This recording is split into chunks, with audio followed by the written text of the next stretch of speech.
Good evening, my beautiful brothers and sisters in Yeshua. Today is Sunday, the 14th of April 2024. It is 8:24 p.m. here in Australia.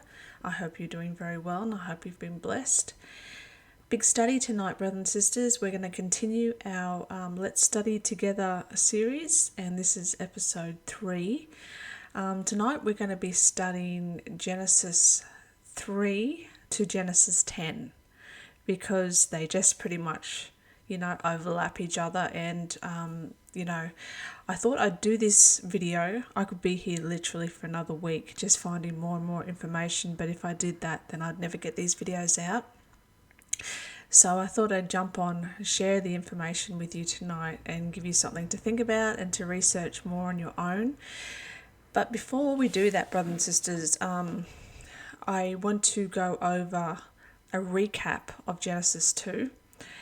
And I also want to talk about the notes that I wrote. When I rewatched my video that I did on Genesis chapter 2, all this new information just came to me in my spirit. So I thought I'd just read you my notes and would talk a little bit more about Genesis 2 before we jumped into 3 to 10. So we have in Genesis 2, obviously, we're talking about the sin of the garden. Okay, and as you know from my last video, I talked about the fact that the sin was not Eve eating an apple. It was a sexual sin. And this is why the punishment will fit the crime, okay? The punishment fits the crime. Eve was seduced by the serpent. And, we know that when Satan fell, before he fell from heaven, we know that he was absolutely beautiful and pride was found in him. So he was obviously very, very good looking. And when he came, he obviously tempted Eve and with seduction or seducing her. And it makes a lot of sense. And you can go back over and watch Genesis 2, the video that I did there. But I just want to talk a little bit more about the sin of the garden, the sexual sin. And we're going to sort of look into how was Adam involved in this. And then we're going to continue on talking about Genesis 3 to Genesis 10. So, I just want to start here. Could the fall have been a sexual act? And I just wanted to read this person's comment because he makes very good points that I didn't think of before. So the question was, in chapter 2 of Genesis, the man and the woman in Garden of Eden are described, and it says in the end, and the man and his wife were both naked and they were not ashamed. Then the fall happened and Adam and Eve had very different reactions to each other. So when the woman saw that the tree was good for food, and that it was delight to the eyes, and that the tree was to be desired to make one wise, she took of its fruit and ate. And she also gave some to her husband who was with her, and he ate. And the eyes of them were both opened, and they knew that they were naked, and they sewed fig leaves together and made themselves loincloths. Okay, and he wrote, since it is a natural reaction trying to hide one's own misdeeds or weaknesses, wouldn't it make sense that by making themselves loincloths, they were trying to do just that, meaning that they committed sins with their sexual organs. And which is exactly, I believe that 100%. But reading this, it occurred to me that makes so much sense. That's why they knew that they were naked. And I wrote this in my notes here, and I'll go over it in a second. But just in a nutshell, when Father formed Adam out of the dust of the ground and breathed the breath of life into him, and then he put Adam to sleep and removed one rib from Adam's side to make Eve, I believe very much that they would have had more of the reflections and image of God, of the Father.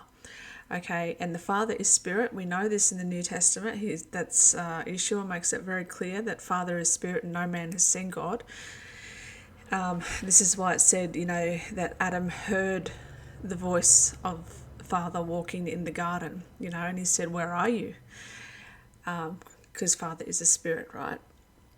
So it would make sense to me when in my inner standing, I see Adam and Eve as being very spirit-filled, full of light.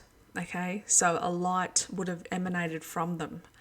And when they committed the act of sexual sin, that light would have been dimmed and darkened, if not removed, and hence why they saw themselves as naked. And the reason they knew straight away that they were naked is because it was the nakedness of the sexual organs that they actually realized, that reason why they were naked, because it was with those parts of their body is how they committed that sin. So I just thought that was a good little thing to go with that. So here's another one here.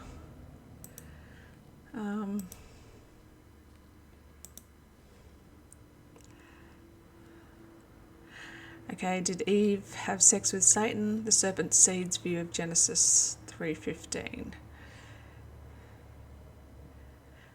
That's interesting, actually, 3:15. And, the best verse in the Bible is John 3:16. So, where are we? Here is what really happened in the Garden of Eden. The word says that Eve was beguiled by the serpent. She was actually seduced by the serpent. He was so close to being human that his seed could and did mingle with that of the woman and cause her to conceive. When this happened, God cursed the serpent. Okay, I absolutely believe that. I don't think it's like, the picture animation that they tell us in Sunday school that, there was this snake in the tree and he talked and Eve picked an apple and she ate it and God, banished her from paradise because of that.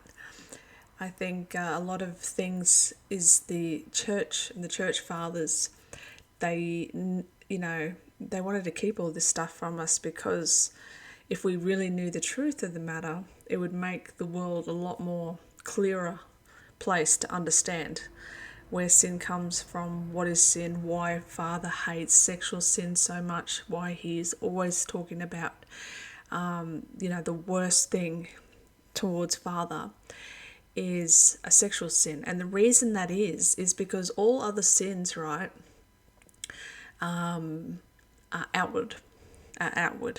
Okay, whereas the sexual sin is internal, is inside you, basically, you know what I mean? And where is the temple of the living God? It resides within inside us. So that is why that is the worst sin, and you can see that it started at the beginning. All right. So before I jump into Genesis 3, I'm going to go over my notes as I was watching my video. These new fresh revelation came to me and I just want to go over them with you. All right, so in Genesis 1, as I was explaining, just for anybody who hasn't seen Genesis 1, I'm saying that Genesis 1 is the creation of the Elohim, okay, not our Father in heaven. Satan got chucked down here onto this earth, and this is why it says, the earth was dark, void, and formless, okay, and then he creates light, and he creates, these animals, and then he creates fruit trees with seeds in themselves, and then it says, let us create humans in our image and our likeness. Okay, so, and then in Genesis 2, we have the account of Father forming Adam in the dust and breathing a soul into him. So this is two totally different accounts. So in Genesis 1, it says, the two great lights, and it says there for signs and seasons and days and years. Now, as I was watching this, I felt in the spirit, this is why Jesus said, you wicked and adulterous generation, there shall be no sign given to you except for the sign of Jonah. Okay, now we know now with all the history and stuff that the sign of Jonah is that solar eclipse. There was a solar eclipse in Nineveh in the year 600 and 763 BC, right? And that is the reason that the Ninevites repented. It wasn't because little old Jonah came in and said, hey, God's going to destroy a city in 40 days. They wouldn't have given a crap, okay? They were the Syrians. They hated Israel and anybody from Israel. So it wasn't just Jonah coming in. It was literally a darkened sky. And this is why in the book of Jonah it says even the king and all the animals, they fasted and put on sackcloth, okay? So this is why Jesus knew that the Jewish people, okay, the Jewish people, he knew that they would know what he was talking about when he said, look, you're a wicked and adulterous generation. You're always seeking a sign. Always. You always want these signs, okay?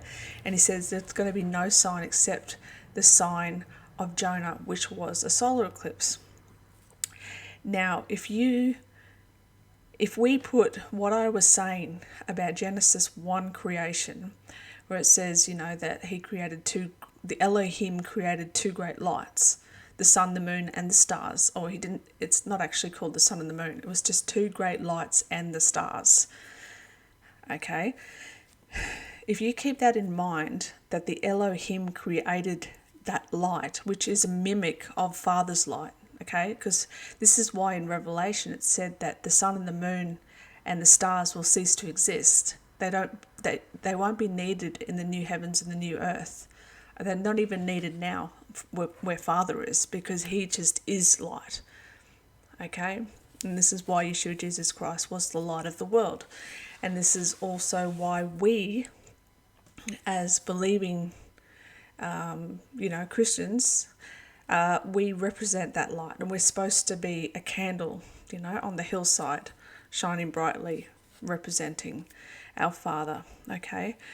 But with Satan, he copies and mimics everything, okay? So he created that two great lights, and I'm hoping everybody can see this now with the evidence of, it's very obvious that's not our real sun up there, okay? And I did plenty of videos, and hopefully I'll remember. I'll just write it down here to show you a very, very good video to show you that that's not a sun up there. That is not a sun up there.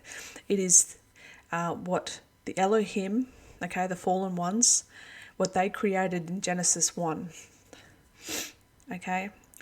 And it's the phosphorus sun. I did a video on this last year about how, this is the phosphorus sun created by the Elohim. And so getting back to Jonah, the sign of Jonah, because Jesus explicitly states, you're a wicked and adulterous generation. All you want is a sign, right? You're not going to get any except for the sign that you love, which is, the creation from your father, which is the devil, right? The Elohim. And that's going to be the solar eclipse. So, and I wrote, and then he said that there shall be signs.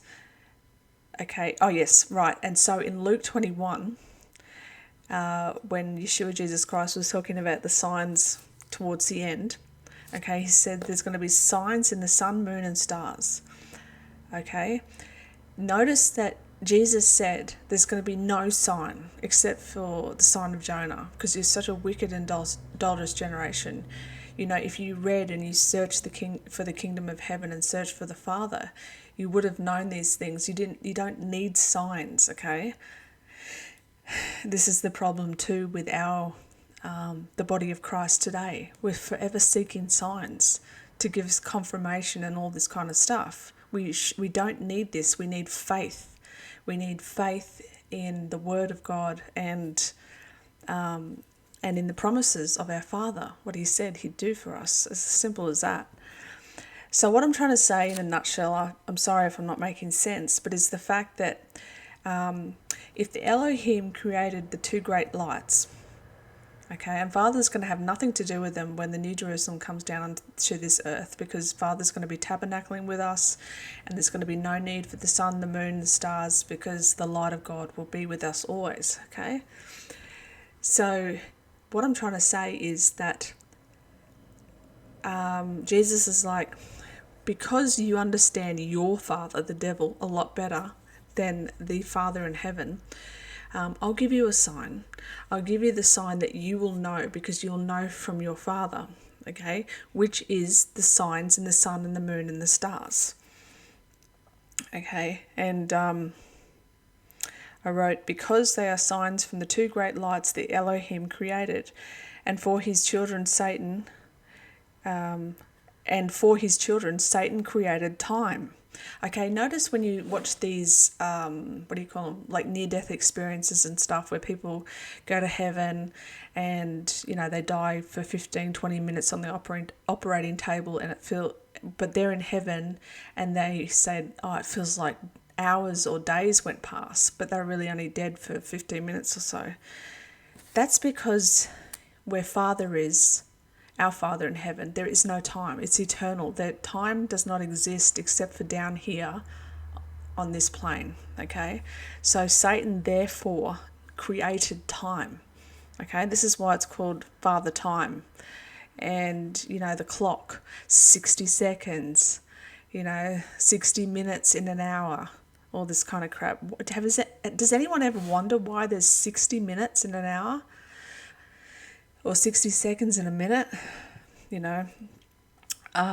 So effectively, Satan created time.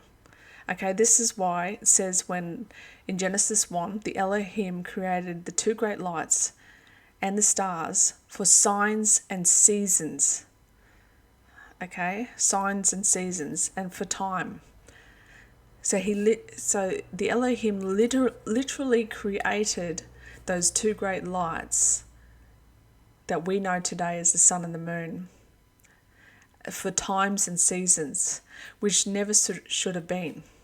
Okay, because Jesus even said to those people, it was like, you can tell if tomorrow's going to be, rainy or a sunny day, but you can't even tell the time, that's right in front of you, or who's standing right in front of you. So do you understand what I'm saying? Like, this is really starting to come into picture now. That time, seasons, and the sun and the moon and the stars were all created by the Elohim, because it's all to mimic and copy our Father in heaven.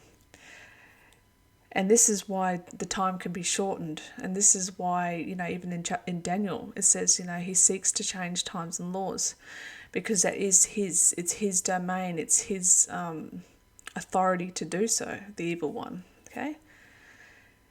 And I wrote, whereas there is no time in heaven, because the Elohim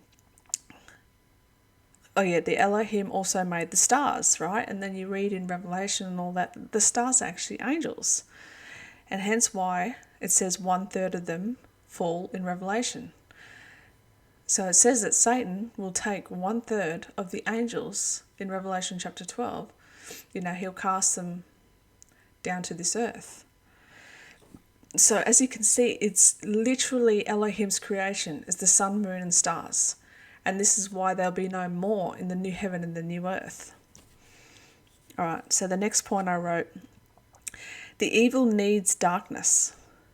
Okay, the evil needs darkness. Hence why the day and the night were separated.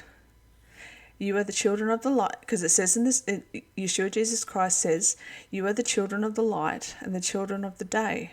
We are not of the night nor of the darkness. And this is what I was getting at in Genesis 1. As I showed you, that it says, and the evening and the morning were the first day. And I've always been like, no, something's wrong there. Something is wrong there. Because when Yeshua Jesus Christ was, when he resurrected on the Sunday morning, on the first day of the week, it says that he rose at sunrise, and he said it at the end of the Sabbath on the sunrise. So to the Jews, the end of the Sabbath would have been at Saturday night, right? Saturday night, because they go from Friday evening to Saturday evening. That's theirs. But really what Jesus is saying is that the day starts at dawn, when the sun comes up, when the light comes up. So it makes so much sense why why it's written in the scriptures in the New Testament that you are the children of the light, the children of the day. We are not of the night nor of the darkness. And this is why the Elohim needed to create, because they needed to create light, but they also, but they were in darkness, okay? Because it says it says in the beginning, when the Elohim created the earth, there was darkness, it was void and formless. As I stated in my first video, Genesis 1, that cannot be our Father in heaven, because no darkness can come near Father. It would just be like destroyed, obliterated by his brightness, okay? I mean, for goodness sake, in Revelation it says that the heavens and earth flee from his face. So, anyway, my next point, they say they are Jews, but they are not. They are the synagogue of Satan. Okay, Jews were the name given to the final generation of Satan's seed. Okay, before that it was Israel. Okay, notice that in the Old Testament it was Israel. And then all of a sudden in the New Testament it was the Jews. Okay, the Jews are the last name given to the final generation of Satan's seed. This is why Christ said, you are of your father the devil. He wasn't being facetious. He wasn't being like metaphorical. It was a literal statement. You are of your father the devil. Okay? Because before that, it was Israel. Now Israel, you break that up into three. Okay, from Isis, Ra, which is the sun, and El, which is from Elohim. Okay? Isis, Ra, Elohim. Israel. That's where we get it from, brothers and sisters.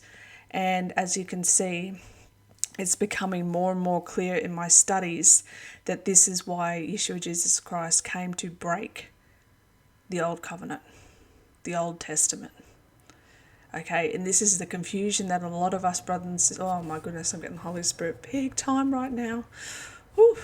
Okay, this is the reason that we are not fighting, but having these disagreements of, do we need to keep the law? Do we need to keep all this? Do we need to keep that? When it was very clear, the more time goes on, that we're coming closer and closer to the end. That veil is so thin now, and it's so obvious and so, the only reason that this would cause a real discomfort within your soul is because you're not ready to have your eyes open yet. But I know this is a huge statement that I'm just about to make, but I really think there's some validity to this, and that is the fact that the Old Testament was not our Father in heaven. Okay, was not our Father in heaven. Because when you look at who Yeshua came to be, he never called him Yahweh. He never called him Yahweh. Okay? He only called him the Father in heaven. And our Father in heaven that Yeshua represented is love, is complete love. And he didn't come, and this is why Yeshua in Matthew chapter 5, he brought the new love law. Okay? Like he says, you've heard it of old, do not commit adultery. But I tell you, don't even look at a woman with lust in your heart, because therefore you've already committed adultery. You've heard it of old, do not kill. But I tell you, do not be angry with your brother. So before you go to the temple and give your offerings, put it down, make peace with your brother, and then come and give your offering, right? So Yeshua came and brought the letter of love rather than the letter of the law. Okay? Brothers and sisters, I hope you can understand what I'm saying, because a lot of people will be offended by that notion that, the God of the Old Testament is very likely not. It is very likely who the Israelites, and the Jews worship. This is why Yeshua Jesus Christ was very clear and said, your father the devil. And this is why there was such a huge focus on sacrifice, on killing thousands upon millions upon billions of animals. Do you really think our Father in heaven, who loved the world so much that he gave his one and only begotten Son, that whoever should believe in him shall be saved? Do you really think our Father in heaven needs, or desires the death of an animal, the sacrifice of an animal? Brothers and sisters, you read the stories of the Old Testament, okay, and there is bloodshed, there is the murdering of whole cities of man, woman, and children, brothers and sisters. Look at what Yeshua Jesus Christ said. He said, when he talks about the children, he said, you're not going to enter into the kingdom of heaven unless you are like a little child. And whoever hurts one of these little ones, it's better for him to have, a stone wrapped around his ankle and thrown into the depth of the sea. There is a vast contrast between the old and the new, and I think this is the reality of where we've got to start looking, brothers and sisters. I think this is what it means by he came away to do with the old. Okay, to do with the old. A lot of the stories, like someone said the other day about Moses, when Moses killed somebody, it said that he looked here and there and nobody saw him. But how does anybody know that? Why is that even written? Because Moses is like written in the third person writings. Okay, Moses is written in third person. And they say the first 5 books are the books of Moses, right? That Moses wrote them.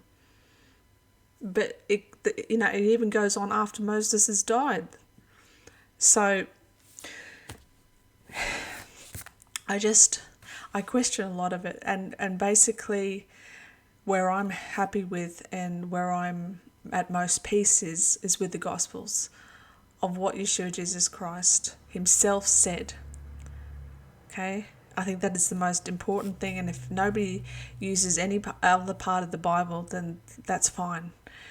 The words of Jesus Christ is the most important thing each and every one of us can have. Okay, so I'm going to move on with my notes. Like I said, the Jews were the name given to the final generation of Satan's seed. Okay, Jewry we get from the word Jew. Okay, and the system, the synagogue is Jewry.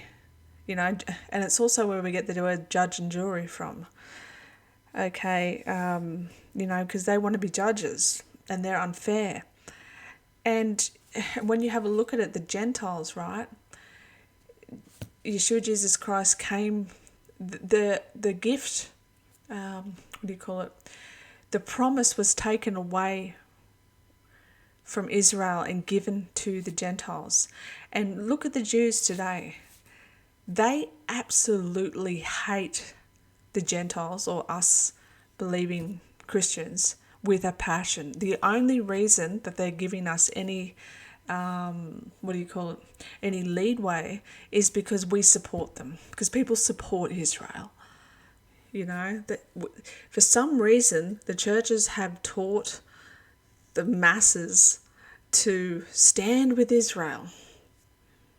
Okay, but look what they're doing, brothers and sisters. I'm not going to get into it because otherwise this video will get banned. But what's happening right now is mass Jenna.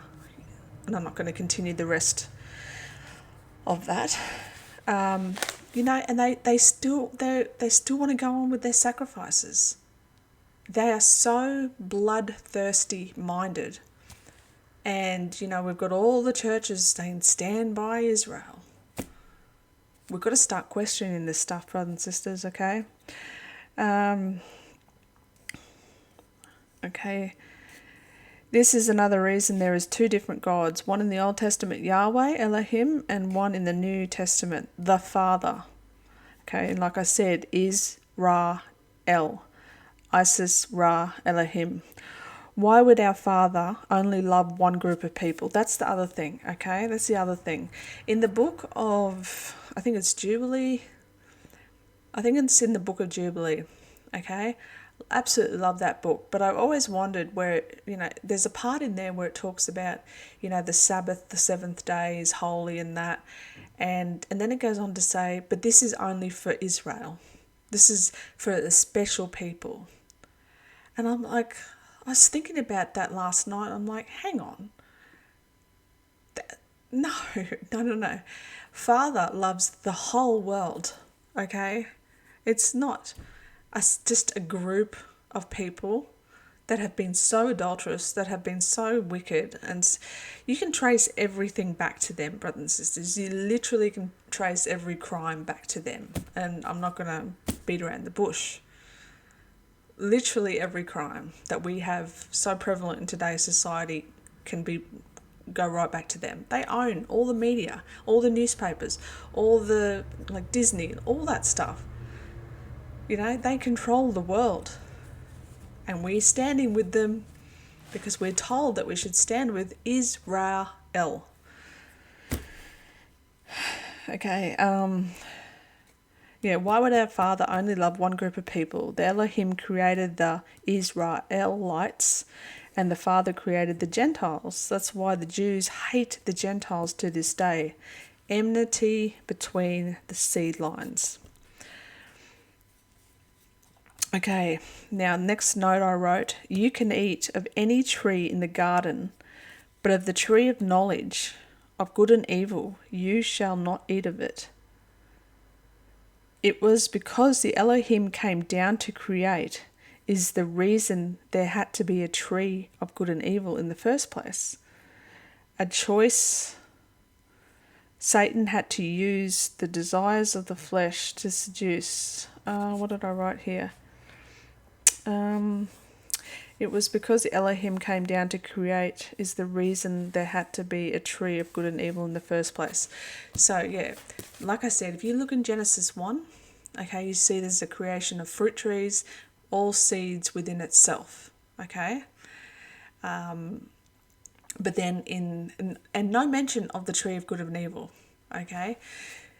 But in Genesis 2, you see that there is, the tree of knowledge, okay? It's called the tree of knowledge. Now, let me see. Did I write it here? A choice. Satan had to use the desires of the flesh to seduce Eve, because this was the first time she had felt physical seduction. This is why it was so easy to be tempted. Hence the same problem exists today. Children being introduced to sex very young, so that they are tempted by the tree Elohim of knowledge. Okay, I don't know. I can't even really read my own notes because I did this at 1 a.m., this morning. But basically what I'm saying is that tree of knowledge. Think about what Satan said to Eve. He said, surely you won't die, but God knows that when you eat of it, your eyes will be open. Your eyes will be open, brothers and sisters. Okay, hang on a sec. Okay, so your eyes will be opened. Okay, this is why the all-seeing eye and everything like that exists. So effectively what Satan is saying is, what downloaded on my spirit last night when I was writing this was the fact that when we meditate, when we pray, when, like Yeshua said, go into a closet, okay, your prayer closet, shut the door, and have that relationship with Father. Talk to Him inside, in the temple, which is inside you, okay? So, the pineal gland, okay, which is like our inner eye. This is a rigid real thing, okay? It's our inner eye that looks, inside us. And that's why when we close our eyes, we can see things, we can hear things without using our bodily functions. We don't have to use our ears, we don't have to use our mouth, but all of those functions can be done internally inside us, right? So when he says, your eyes shall be opened, okay, it's eyes, it's plural. So both of your eyes shall be open. And what did Yeshua Jesus Christ say about if your eye be single, the whole body will be full of light.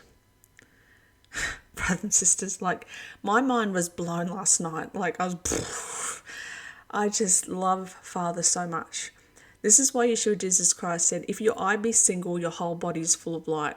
The eye being single is that pineal gland that's looking within us when we're having that quiet time with Father in our quiet place, which is in the temple, in solace, listening to the small, still voice. Okay, this is what Satan was referring to when he says, your eyes shall be open. So you can see everything in the physical outside. And this is where the desire of the flesh came from. And this is why when Eve first seen Satan, when he was seducing her, she didn't know of a physical desire, the desire of the flesh, which the majority of the world has problem with today. Most of us do, okay? Whether it's in the form of lust or whether it's in the form of gluttony, whether it's in the form of, it's the desire of the flesh, that instant satisfaction.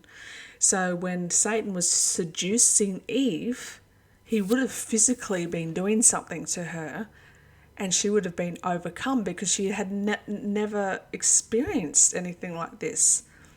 Okay, it was a whole different level of intimacy. Whereas we have an intimate relationship with the Father because of the absolute closeness, because his spirit lives within us. But Eve would have experienced a physical intimacy, you know what I mean?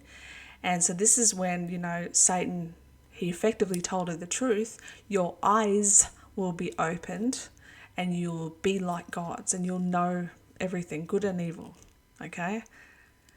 And, this is why, like I said, once they did what they did, and also, okay, quickly while we're on this subject, because somebody asked in my comments, they were like, well, what did Adam do then? Because it said, and Adam also ate of the fruit as well. This is what I had put on my spirit when I was reading that, because I've always wanted to know too. As soon as I was reading and I asked Father, I'm like, what did Adam do? Was there, like, I'm just going to be straight up with you. I said to Father, was there a threesome? Was a threesome, is that how Adam partook in it as well? And what I got laid on my spirit was that Adam, look, we're all adults here, so I'll just say it like that Adam masturbated, okay? And so he spilled his seed, okay? Now, the reason I say this is because, like I said, it was put on my spirit that this is why Adam's, let's go there. Adam's punishment was that the ground was cursed. Okay, so let's go, where are we? So Genesis 3. Okay.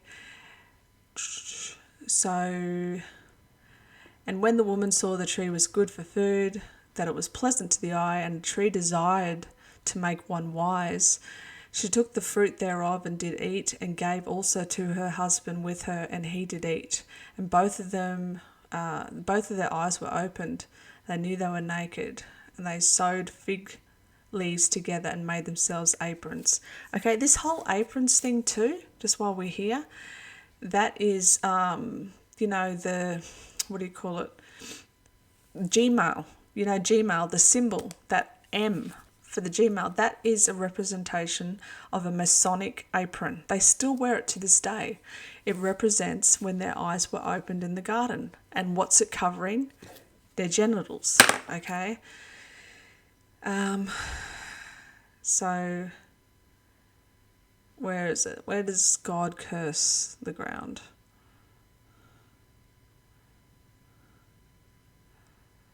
And to Adam he said, because you hearkened unto the voice of thy wife, and hast eaten of the tree which I commanded thee, saying, thou shalt not eat of it, cursed is the ground for thy sake. In sorrow shalt thou eat of it all the days of thy life. Okay? Cursed is the ground for thy sake.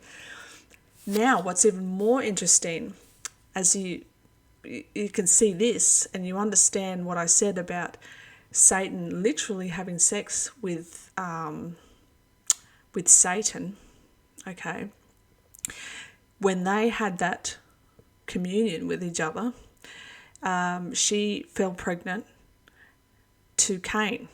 Okay, Cain, that's, who she became pregnant with was Cain, because he was born of the serpent. Okay, and then it said that she went and laid with Adam. Okay, that she went and laid with Adam, and then she therefore became pregnant with Abel. Okay, so she had a serpent seed baby and the seed of father. Okay. Okay, and what I was trying to make there is, remember in the next, I don't want to skip this part, so I'll just tell you. Remember in the next chapter, it says that Cain brought an offering of the fruit of the ground. Okay, of the ground. And what did I just say? That the ground had been cursed. Why was it cursed? More than likely because Adam spilled his seed on the ground and cursed the ground. Okay, because you read in Genesis 38, there's a story there about, I can't remember the name, but Father had asked this man to go in and procreate with this woman, because I think her husband had died, and this guy was her husband's brother, and so he was to make a baby with her to carry on the lineage, and he didn't want to do that, so he went and slept with her but spilled his seed on the ground, and God was very angry with that, because he didn't continue on that lineage. Okay, so this is why I'm like, okay, this was put on my spirit, so I'm like, that makes so much sense. But then, so Cain goes up to make an offering to, of fruit of the ground, and God rejected it. But Abel, he took the lamb, or whatever it was, the lamb, and it was consumed. So that's just my thoughts on that, okay? And, not only that, thorns and thistles, and you shall eat the herb of the field. Okay, the herb of the field. So what did I write for that one? 18. Okay, man has to now eat the Elohim's food.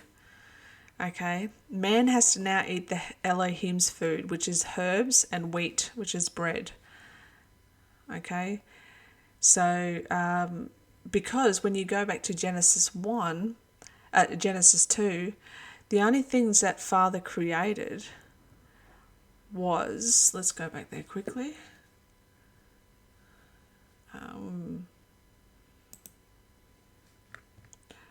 Because there's a big difference.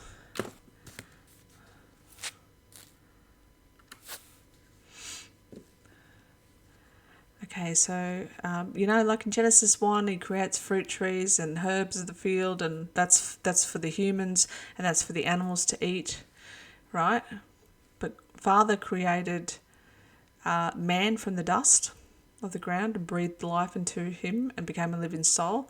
He also did that with the animal, and this is the only food that Father made, to grow every tree that is pleasant to the sight and good for food. Okay, that's the only thing he did.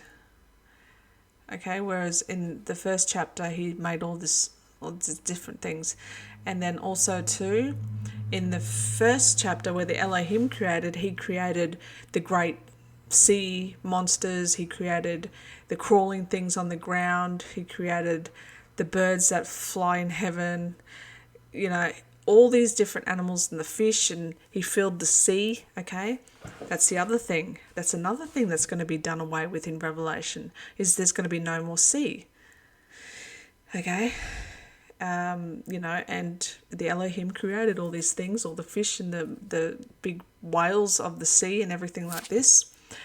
But here we see the Lord God formed every beast of the field and every fowl of the air.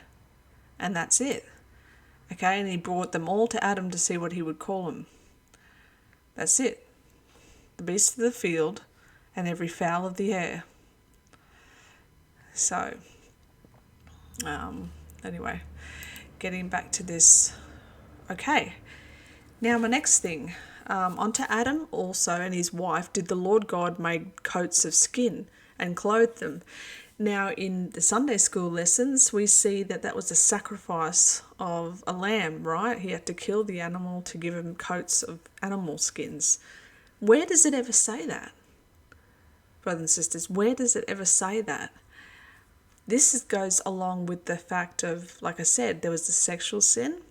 This is why they knew they were naked, because that glow, that light that reflected the spirit of the Father was removed from them, and they seen that they were naked, and they clothed up the part where they sinned. So I believe that the Lord God made coats of skin, which actually means he gave them flesh. Instead of like this shining aura of spirit, that was removed. Okay, and now we have these meat suits. Okay, we have these meat suits called flesh. And yeah, so that's that. All right, so let's move on. We're going to go to the next chapter. So Adam and Eve knew his wife, and she conceived and bare Cain, and said, I have gotten a man from the Lord. Okay, now let's be honest here, brothers and sisters, the word Lord, okay, is actually Baal. Okay, so the word Lord is Baal, and it was a title and an honorific meaning owner or lord in the northwest Semitic language spoken in the Levant during antiquity. From its use among people, it came to be applied to the gods, and the epithets Baal widely used epithets is a rider of the clouds.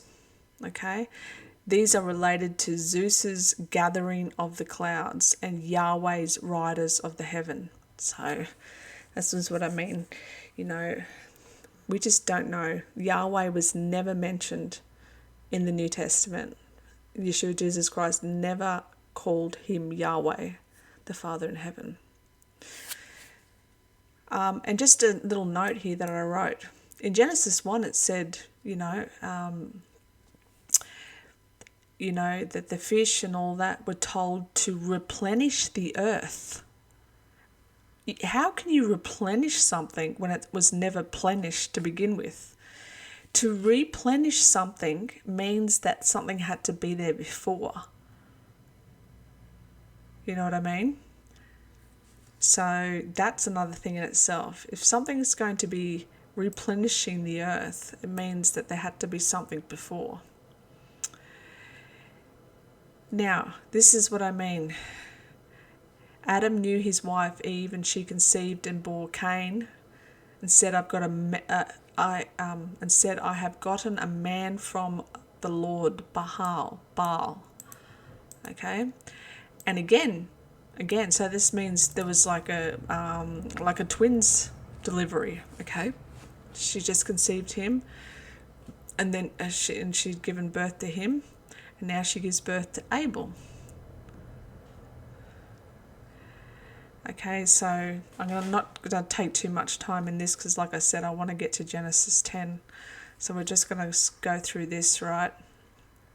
We're going to go down here and have a look at, that Cain rose up against Abel, his brother, and slew him.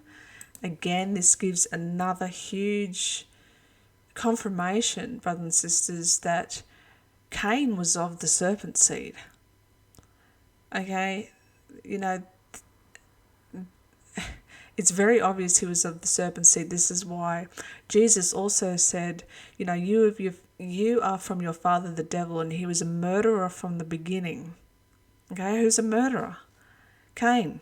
And who's his daddy? Satan.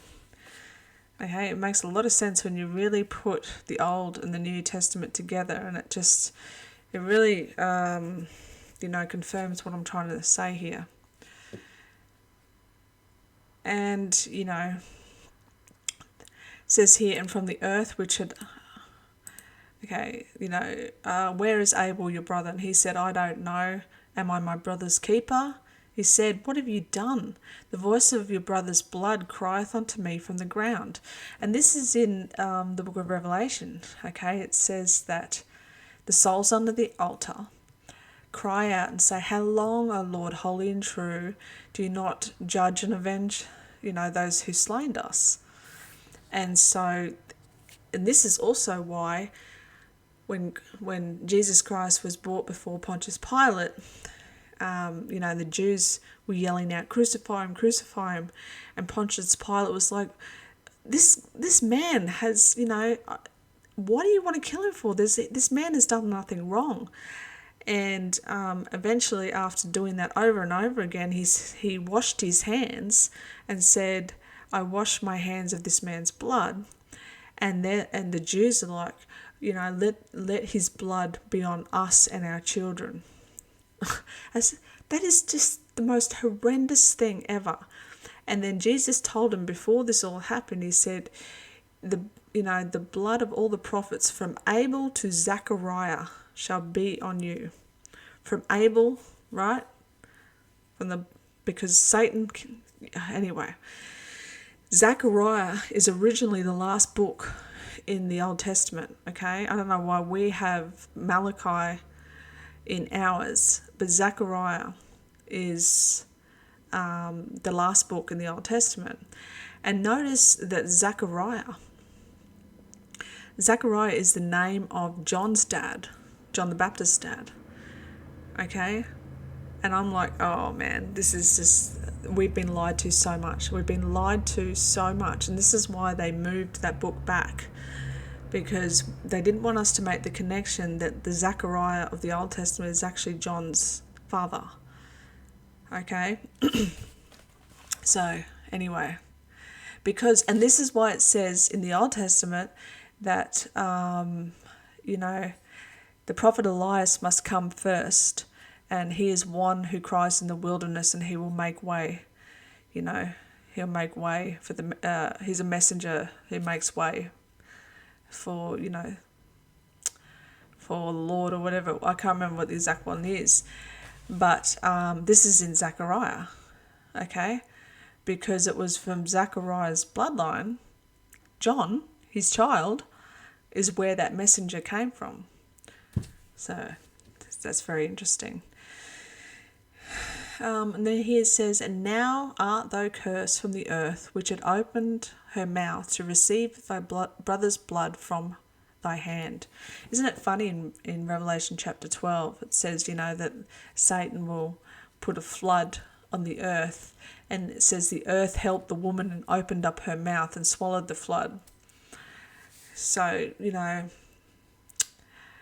and it shall be, you shall be a fugitive and a vagabond, which means you're going to be a wanderer. Okay, this is the curse he gives to Cain. And Cain said to the Lord, my punishment is greater than I can bear. Now, actually, this is something I wanted to talk to you about. The punishment, right? You're going to be a fugitive and a vagabond shall thou be in the earth. In the earth. Okay?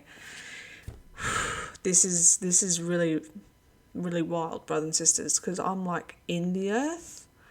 Why didn't it say on the earth? But it says in the earth. And we know of all like the, what do you call them, like the reptilians and everything, they're so-called in the earth, underground, right? And he says, So was this the punishment of Cain, that he had to go underground, okay, and just wander? And Cain said, my punishment is greater than I can bear. Because I was always like, why, if you're just wandering around and cruising around the earth, why is that such a punishment greater than he can bear? But then when I was reading it and I seen in the earth, I thought, well, that's pretty severe punishment. You know, if you're getting punished to be going down into the earth. Behold, thou hast driven me out this day from the face of the earth. What's the face of the earth? Land. You have driven me out this day from the face of the earth, or the land, and from thy face shall I be hid, and I shall be a fugitive and a vagabond in the earth. And it shall come to pass that every one that findeth me shall slay me. Would you, like, you know what I mean? If we see some so-called reptilian or whatever, I mean, and think about why snake's a reptile, right? Snake is a reptile. And that the serpent, you know, so Cain would have had these qualities of a serpent or a reptile quality. And now he is in the earth. And what was the punishment of Satan or the serpent? To crawl on the ground and eat the dust of the earth. Oh, brothers and sisters, this is pretty cool. And the Lord said to him, where therefore whosoever shall slay Cain, vengeance shall be taken upon him sevenfold. And the Lord set a mark upon Cain, lest any finding him should kill him. And Cain went out from the presence of the Lord and dwelt in the land of Nod, east of Eden. Okay, so this is amazing. Okay, the land of Nod. So I did a quick little research of the land of Nod. Okay, let's have a look. Now I just put it in land of Nod, and it came up with Grey Shot Road in England. And I'm like, no way, Father. Do you remember the video I did where I was talking about how Jerusalem is possibly in England? And I talked about how Joseph of Arimathea, the person who took Jesus Christ off the cross and gave him his tomb, Joseph, his body is actually, his burial ground is actually in England. And then you have King Charles, who is like an architect and pretty much wants to be the person that helps the Jews build their third temple and all this kind of stuff. So when I read this, that the land of Nod is in Grey Shot Road in England, I'm like, no way. Then I put it into maps. You're not going to believe this. I put it into maps. Check this out. Okay. There's a place, this is land of Nod in Grey Shot Road in England, okay. There is a place here, brothers and sisters.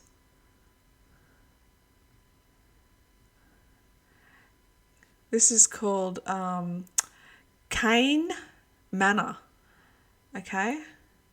And up here there's Cain Farm, Cain Nursery, okay? So this is, let me zoom out a little bit.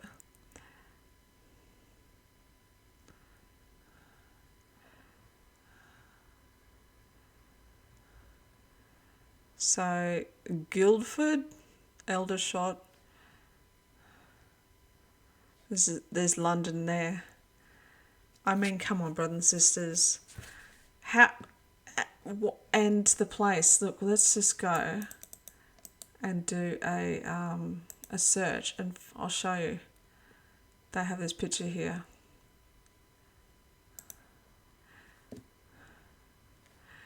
Oh, this is just like a real estate picture where they're selling. This is a cottage on the edge of the land of Nod.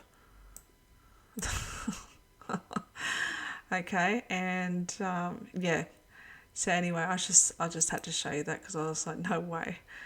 And the fact that there's like, Cain Farm, and Cain estate. I was like, this is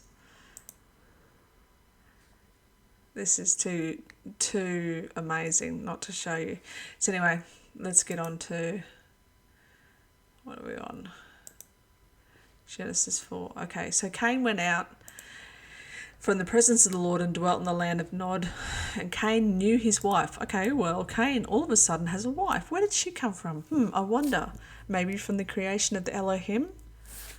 Okay, and she conceived and she bore Enoch. Isn't that interesting that Cain's first son is Enoch? Okay, and he builded a city, and the name of the city was named after his son Enoch. And Enoch was born Irad, and Irad Majule, and Majule get Methuselah, and Methuselah begat Lamech. Like, these are the same names, like Methuselah, like Seth's lineage. Methuselah, Lamech, Enoch. Has anyone ever thought this is weird? Okay. But what I want you to know down here, okay, so all these people, they dwelt in tents and had cattle. Now, what I want you to know here, brothers and sisters, this is the lineage of Cain, right? It goes through all these people, and the last lineage comes down here, known as Tubal-Cain, the instructor of every artificial in brass and iron. Where do we hear that?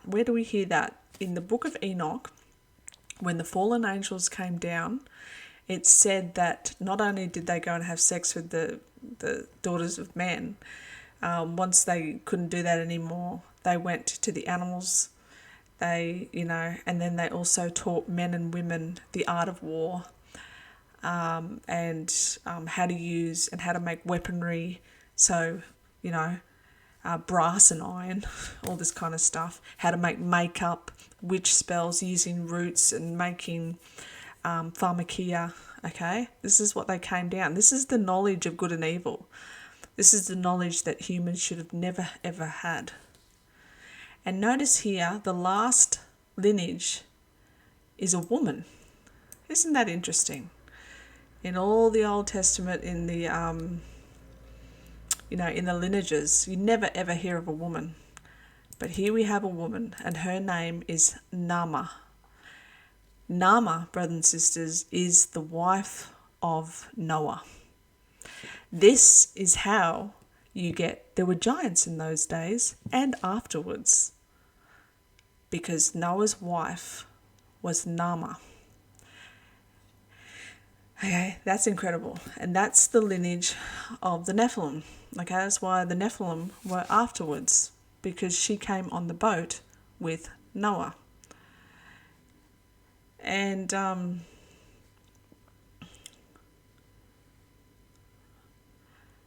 okay, so Adam knew his wife again. She bore a son. His name is Seth. For God has appointed me another seed instead of... See, she says differently. She says, for God has appointed me another seed instead of Abel. Okay, she doesn't call him the Lord this time, my Lord. She says God. Okay, and that's that one.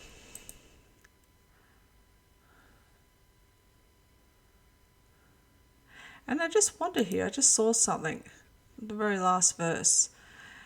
And to Seth, to him also there was born a son, and he called his name Enos. Then began men to call upon the name of the Lord. I wonder if they called him Father. Okay, I wonder if they called him Father, and then there was such a cover-up.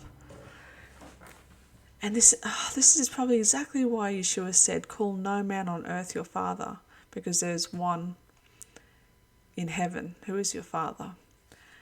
Okay, I wonder if the church covered that up.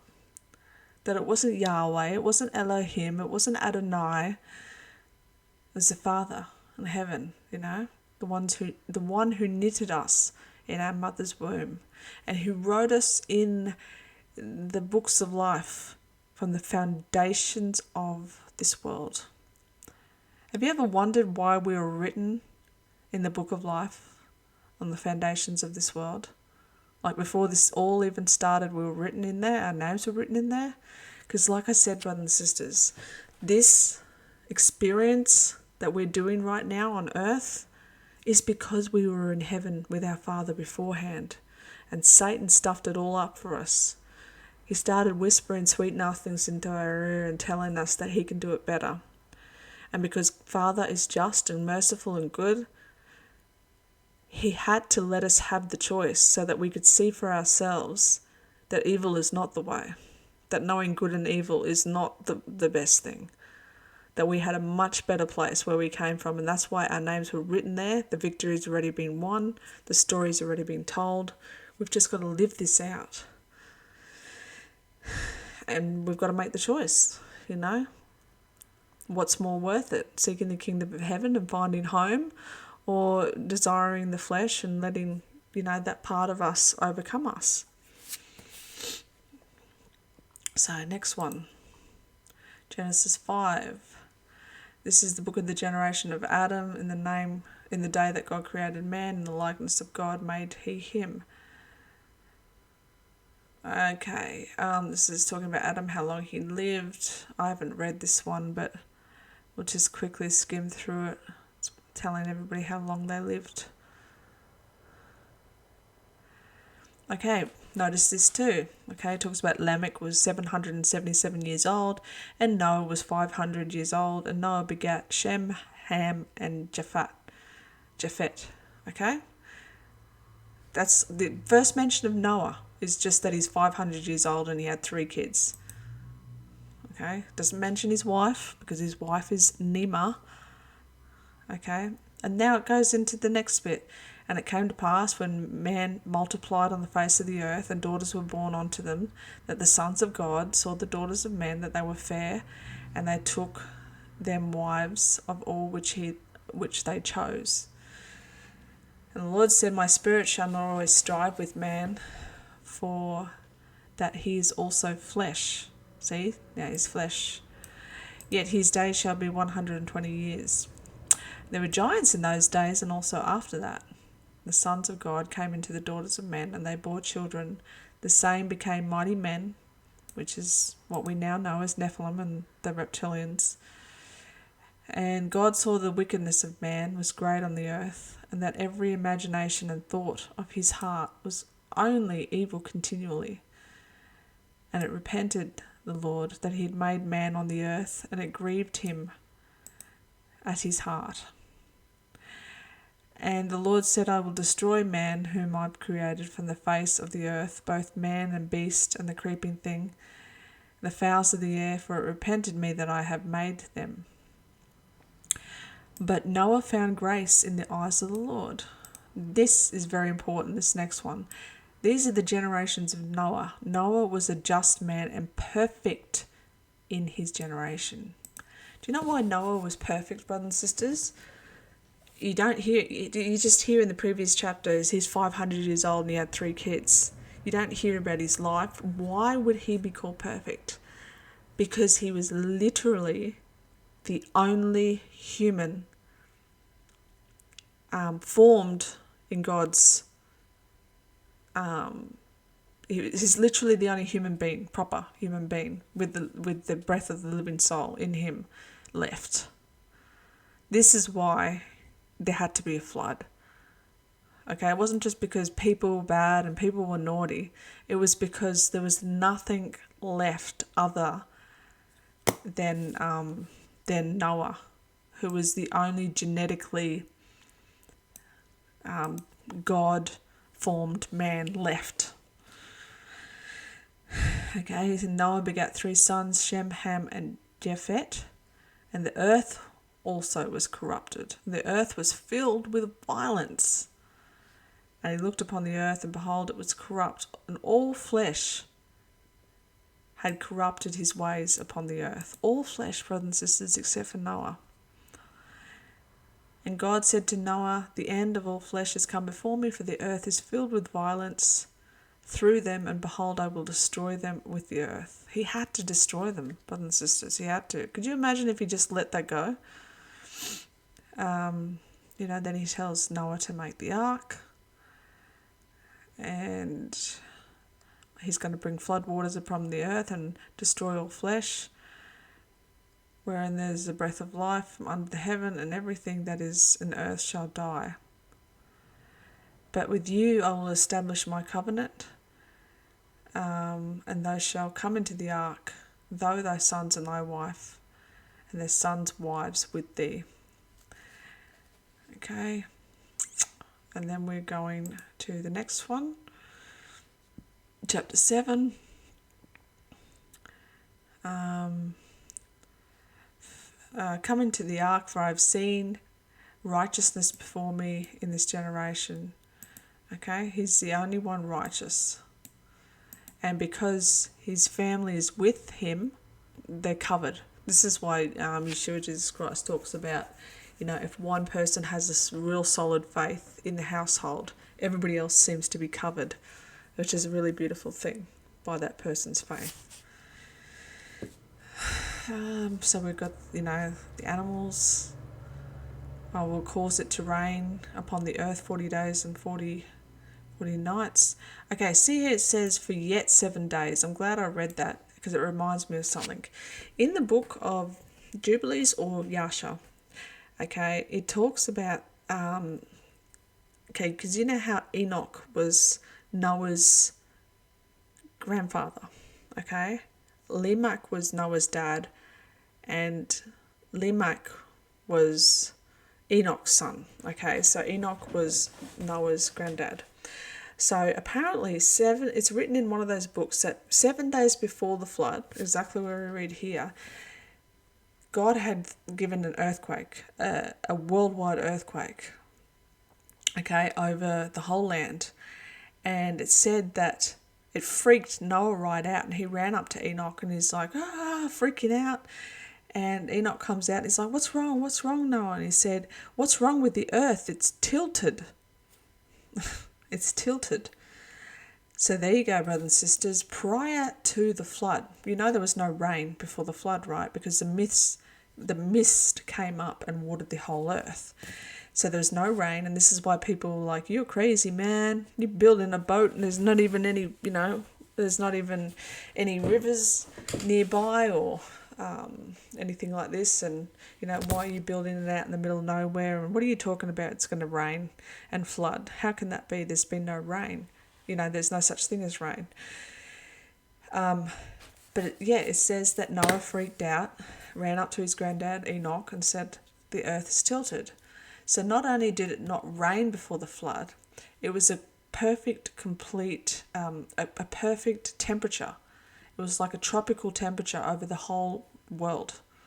Okay, back then, perfect temperature over the whole world. Okay, and it was also summer all the time. And so when we go down here, we see, it goes into how long the water was on the earth, and so everything had died. I think it's the next chapter. Okay, yep, right down on what chapter is this? 8. The bottom of chapter 8, it says, while the earth remaineth, seed time and harvest, and cold and heat, and summer and winter, and the day and night shall not cease.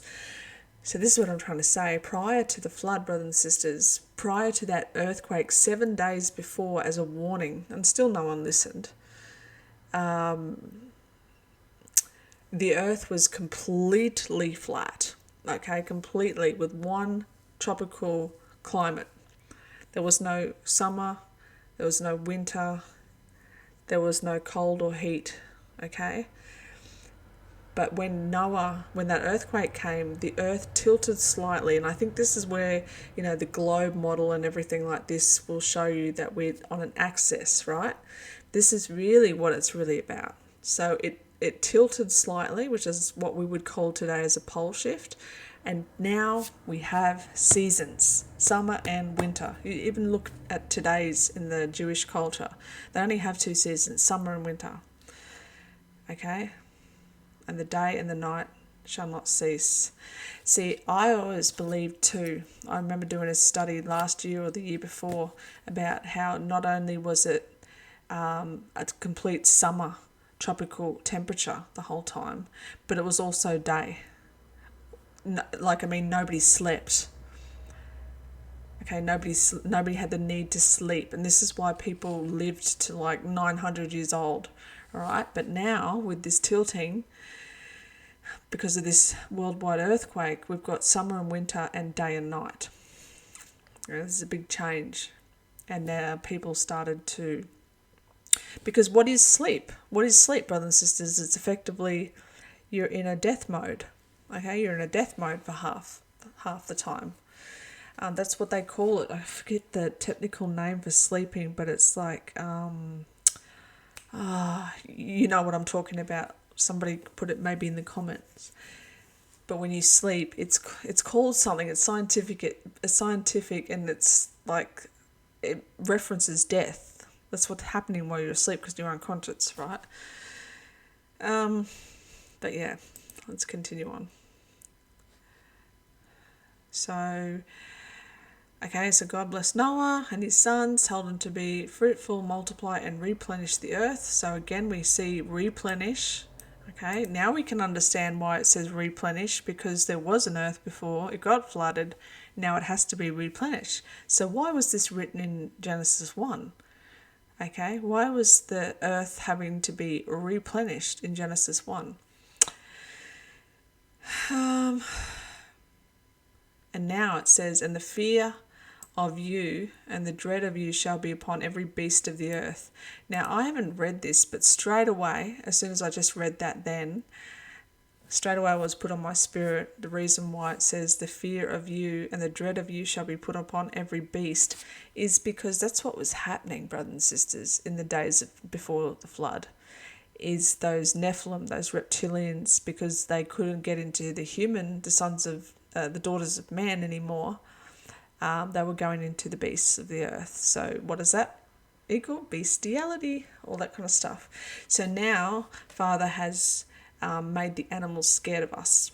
Okay, this is why, animals will flee from us, so that in hopes that we don't be so disgusting and go down that trail again. But as you can see, this day and age, people will still do that shit, but it's not, pardon my language, but it's not like, well, hopefully it's not a huge thing. It's just a minority of people who do that.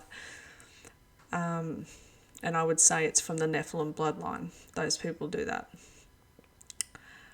Okay, so now we have every moving thing that liveth shall be meat for you. See, now we have the introduction of eating meat. Okay, so maybe that might have something to do with it. Is maybe so we start looking at animals for food rather than for pleasure. I don't know. It's just what's been put in on my spirit right now. Oh, well, here, look. And surely your blood of your lives I will require. At the hand of every beast I will require it. At the hand of every man, at the hand of every man's brother I will require the life of a man. So you can see right here, brothers and sisters, and surely your blood of your lives I will require. At the hand of every beast I will require. So he's saying every man on earth and every beast or animal that I created, if you kill it, I'm going to require that blood off you. So I wonder if that's why there was such a huge need from the Israelites, to sacrifice so many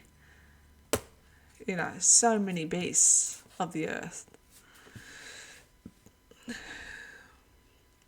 Whosoever sheddeth man's blood, by man shall his blood be shed, for in the image of God made he man. Okay, be fruitful, multiply, bringing forth abundant in the earth, and multiply therein. Behold, I will establish my covenant with you, and you with your seed after you. Every living... See, he wiped out the Nephilim seed, except for Nama. Okay? Because Nama was, unfortunately, from the lineage of Cain, this is the yin and the yang, unfortunately. All the three children that Noah had, they were half and half. And this is how, you read in a lot of the Apocrypha books where Satan is, he had entry to heaven. He was constantly being, in the presence of Father, having debates and stuff. And, because Father is fair and just, he's allowed Satan to have a part, to not be completely wiped out, because then Satan could come back on him on Judgment Day and say, hey, you weren't fair. You didn't let me do this and you didn't let me do that. Of course they're going to love you because you didn't show them the truth about me and about what I could offer them, blah, blah, blah. So Satan will always have his stuff to work with, if you want to say that. I will establish my covenant with you, neither shall all flesh be cut off any more by the waters of a flood, neither shall there be any more flood to destroy the earth. And that's exactly why in Revelation 12, Satan's trying to destroy it with a flood. This is a token of the covenant which I make between me and you and every living creature that is with you for perpetual generations. Okay, I set my bow in the cloud, and it shall be a token. See, and look at this. This, brothers and sisters, see, there is the parts, I think there is two roles that are playing here in the Old Testament, right? These parts here, it's very obvious it's our Father in heaven talking. Because look at this. I set my bow in the cloud, and it shall be a token of a covenant between me and the earth. What does the Elohim create? The sun, moon, and stars for signs and seasons. Visible. What is a rainbow, brothers and sisters? What is a rainbow? It's light refraction. So it is exactly a representation of the Father, a spirit. Okay, and what is in Revelation 1 when it talks, Revelation 4, when it says, immediately I was in the spirit, and before me the throne, which was like a rainbow round about. Father's throne has that rainbow. So, this, I think interwoven in Father's grace in the Old Testament, he was always there, but it was overtaken by the Elohim God. Okay, and it was just this constant battle of Father in heaven and the Father of this world. So, and this is why we are to read the scriptures and have them written on our hearts so that we can distinguish the difference between the two. Because this is not a battle against flesh and blood, brothers and sisters. This is a battle of principalities of the air and of spirit and of a spiritual nature that we, can only understand if we read it with that in mind. And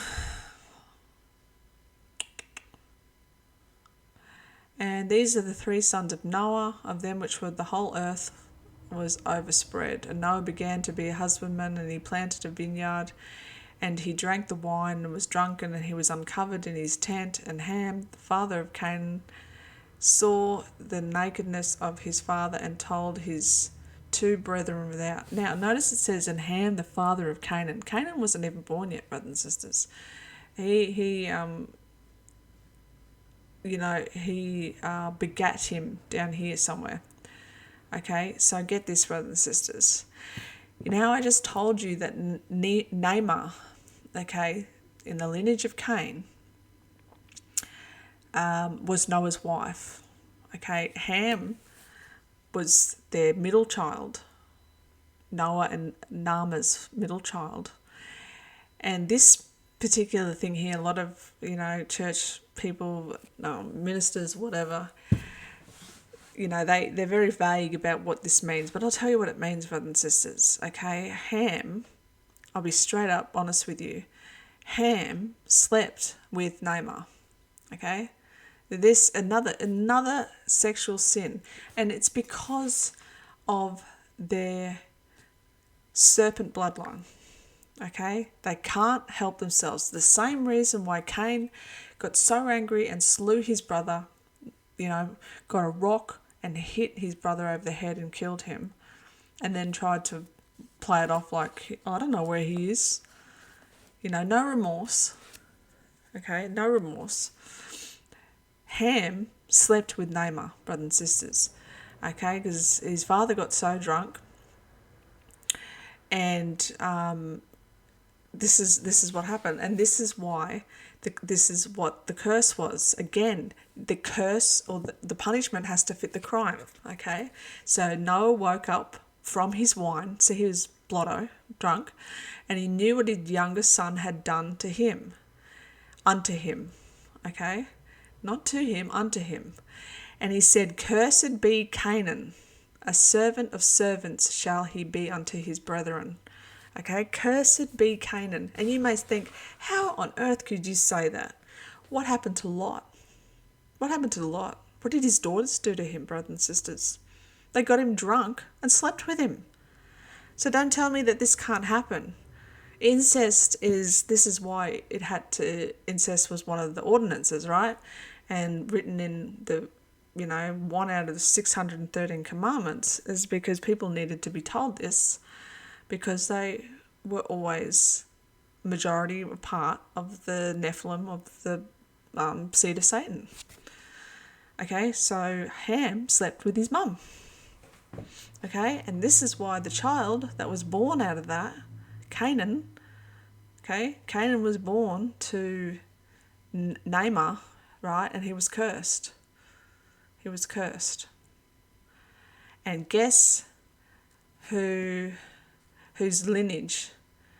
It goes Ham, then Canaan was his son. Okay, let's go to the next one. These are the generations of Noah, Shem, Ham, and Japheth. We're going to go down to Ham. And the sons of Ham are Cush, Mizraim, Put, and Canaan. Okay, that's the sons of Ham, Canaan, right? He said, cursed is Canaan. How can a child that hasn't been born be cursed? Because of how he was conceived. Okay, and so Canaan, right? The sons of Cush were Seba, Havivel, Sabta, Rama, Sabteka. Anyway, and look, and Cush begat Nimrod.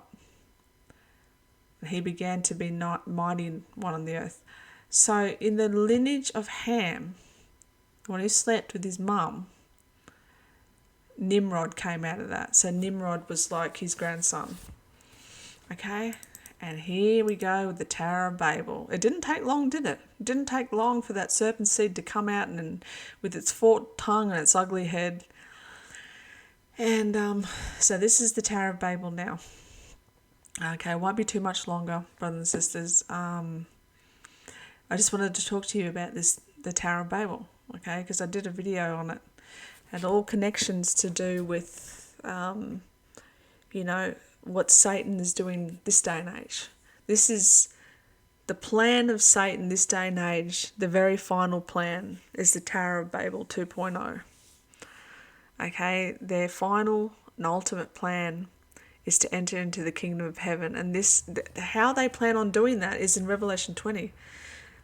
Satan is gathering all the nations from the four corners of the earth, and he's going to gather them together to compass around the camp of the saints.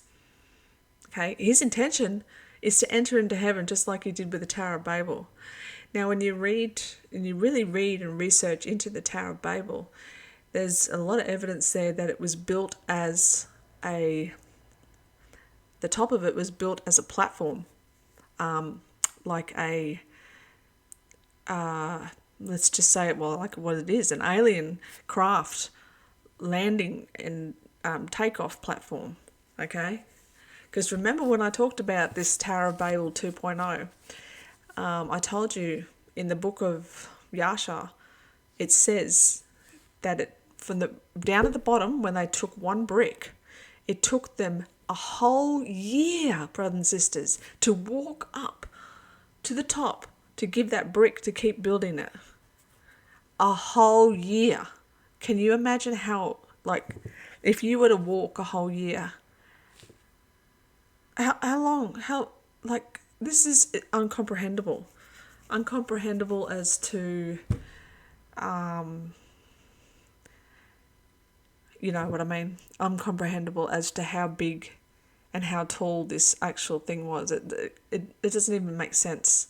You know what I mean? A whole year to walk up this tower. But anyway, let's go on. Where are we? What else are we going to read here?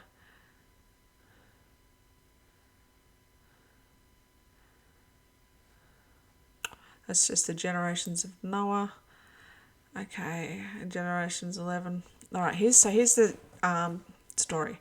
And the whole earth was of one language and of one speech. And it came to pass, as they journeyed from the east, that they found a plain in the land of Shinar, and they dwelt there. And they said to one another, Go, let us make brick and burn them thoroughly. And they had brick of stone, and slime they had for mortar. And they said, Go to, let us build a city and a tower, whose top may reach unto heaven. Brothers and sisters, like, how literal is this? And let us make us a name, lest we be scattered abroad the face of the whole earth. And the Lord came down to see the city and the tower which the children of men builded. And the Lord said, Behold, the people is one, they have one language, and this they begin to do, and now nothing will be restrained from them which they have imagined to do. Let us go down, and there confound their language, that they may not understand one another's speech. And the Lord scattered them abroad, and thence upon the face of all the earth, and they left off to build the city. Therefore the name of it's called Babel, because the Lord did there confound the languages of all the earth. Okay, and this is where today's version of speaking in tongues, and I'm just going to be straight up, brothers and sisters, this whole all that so-called speaking in tongues, that's Babel. That's where it comes from, Babylon. Okay, the Tower of Babel. This is this whole, it's not speaking in angel language or anything like this. We can quickly go over what it meant for them to speak in tongues. It was speaking in all the languages of all the people who had come to visit from the surrounding places to Jerusalem, because they were there for the Feast of Weeks. Okay, this is where we get Pentecost today, but all the different nations around Israel had come to Jerusalem to celebrate the Feast of Weeks, as we know Pentecost today, right? And this is why the disciples and the 70 that were with them, they were all given the gift of tongues. And tongues, as we still call it today, is languages. That's why it says, and all nations and tongues and people. Tongues is all different nations, languages, sorry. It's not speaking in babble and someone goes, oh, I know how to interpret that. Brothers and sisters, that's Babylon. It's Babylon. Have nothing to do with it. It's not a godly thing. It's not a godly thing. And there's so many people that say, if you don't have that gift, you don't know the Holy Spirit. The Holy Spirit's not in you. And I don't want to cause offense to anybody who feels other way, but I'm tired of not saying things the way it is. Okay?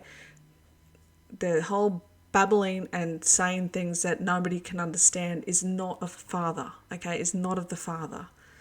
This helps nobody, and also too, we don't need that particular gift anymore.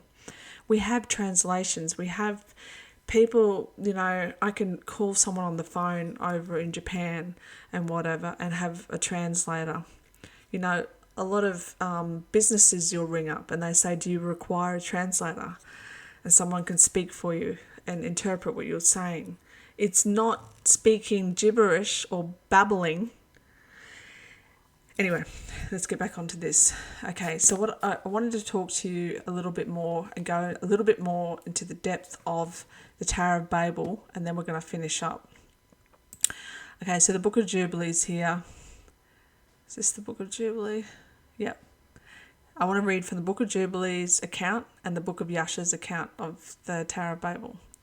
So this is Jubilee, okay? And in the 3rd and 30th Jubilee, in the first year and the second week, Peleg took himself a wife whose name was Lomna, the daughter of Sinai, and she bare him a son in the 4th year of this week, and she called his name Ruhu. For he said, Behold, the children of men have become evil through the wicked purpose of building for themselves a city and a tower in the land of Shinar. For they departed from the land of Ararat eastward to Shinar.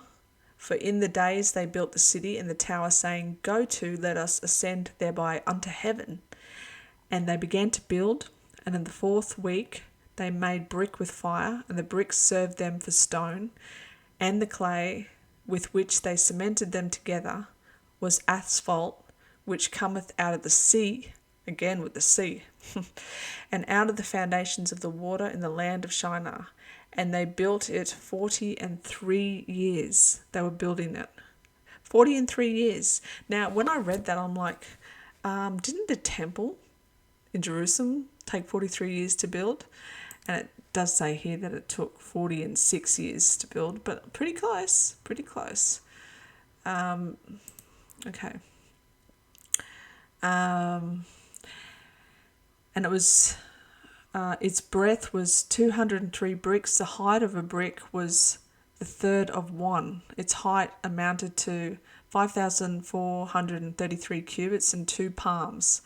And the extent of one wall was 13 stads, and of the other 30 stads. And the Lord our God said unto us, Behold, they are one people, and this they begin to do. And now nothing will be withheld from them. Go to, let us go down and confound their language, that they may not understand one another's speech. And they may be dispersed into cities and nations, and one purpose will no longer abide with them till the day of judgment. And the Lord descended, and we descended with him to see the city and the tower which the children of men had built.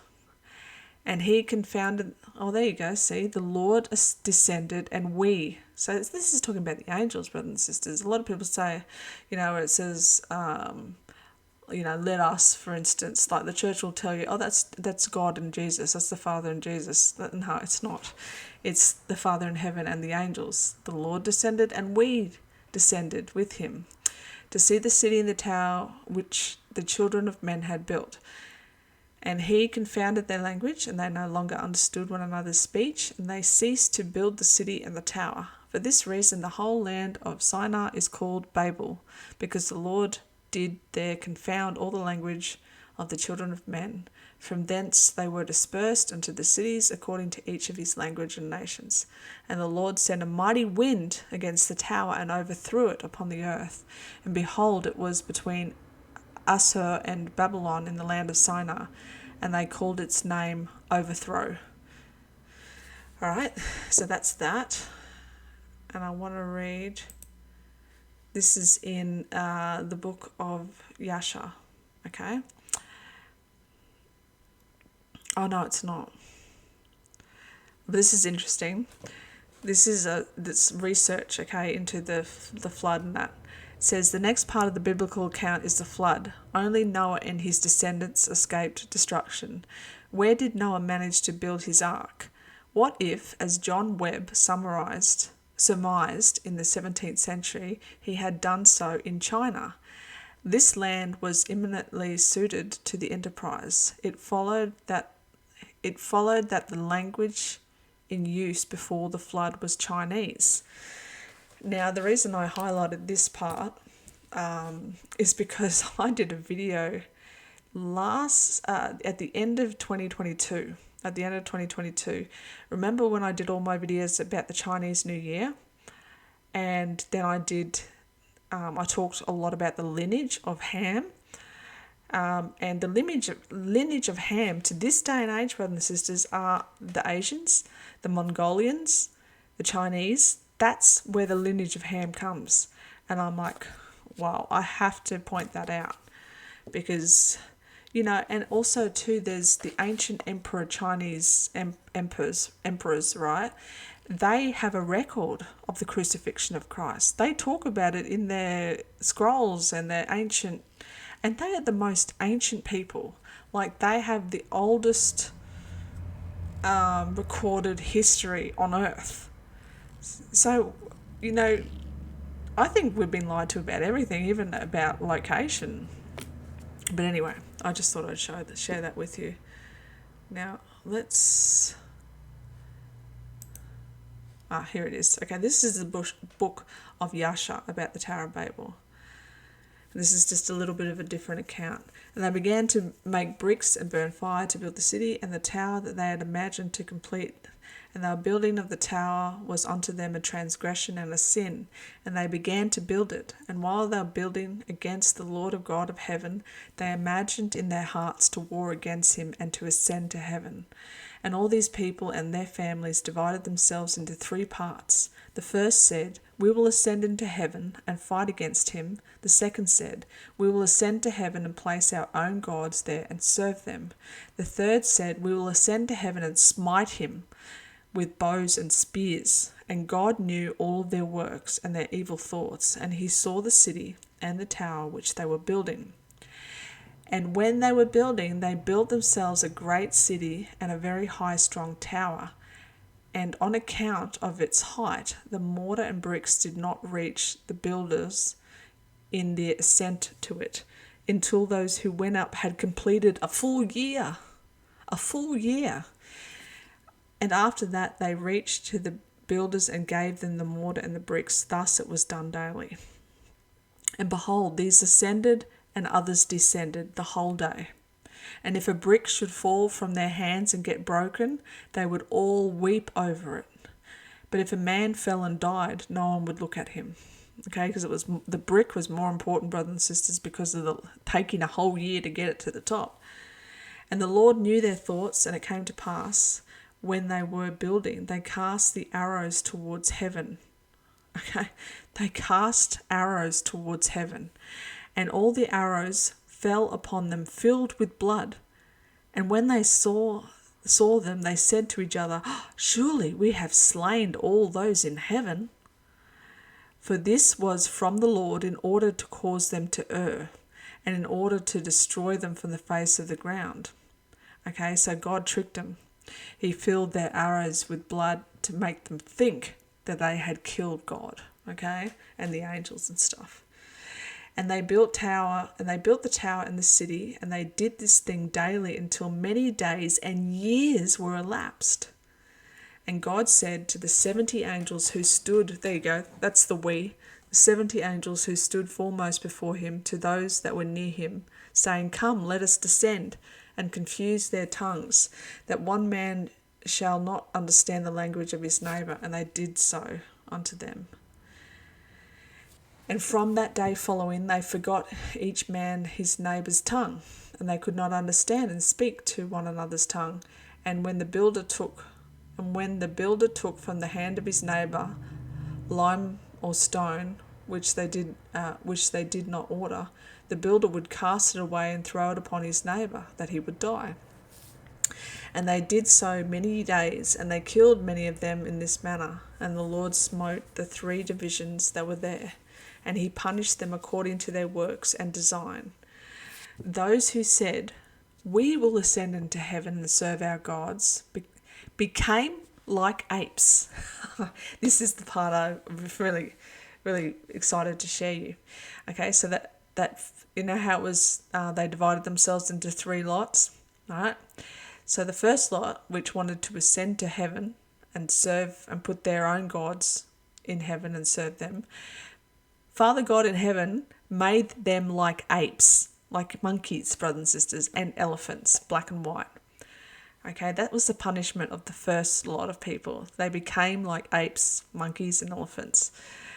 And those who said, "We will smite the heavens with arrows," and those who were left among them, when they knew and understood the evil which was coming upon them, they forsook the building, and they also became scattered upon the face of the whole earth. The Lord killed them, one man through the hand of his neighbour. And the third division of those who said, "We will ascend to heaven and fight against him," the Lord scattered them throughout the earth. There you go. The people of Nimrod, they divided themselves into three. The first part said, "We're going to go into heaven and put our gods there and worship them." The second one said, "We're going to go in there and use what do you call it? What was the third one?" But anyway, and then the last one wanted to put arrows and kill God, right? So God punished them in three different things. The reason I wanted to read this to you, brothers and sisters, is that the punishment of the first lot were for people to become monkeys and elephants. Does this not explain where we get this stupid, we come from monkeys, the evolution theory? Okay, this explains the evolution theory to a T. Okay, this is so exciting, brothers and sisters, because I've been wanting to talk about this and I always forget it to bring it up in my videos. People will say, "Oh, don't you believe in it?" All these scientific people will say, "You're crazy to believe in a God, believe in science. Evolution has all this stuff to prove it." Well, brothers and sisters, this is where they got it from, right? The rhesus factor, okay, RH blood. And I know this for a fact because I've had 6 babies. I know that every time you're pregnant, you have to get a blood test to determine what blood group you are. And if you have the RH blood, you have to have a special needle or a special injection of some stuff that stops your blood from devouring your own baby, from hurting your own baby, okay? This blood, brothers and sisters, comes from monkeys, okay? And this is where they're getting this whole, monkeys and humans only have one gene that's different. Other than that, we're almost identical. And this is why they can say, the evolution, we come from monkeys, or we come from fish, or we come from slime. Because check this article out, okay? Where did rhesus factor come from?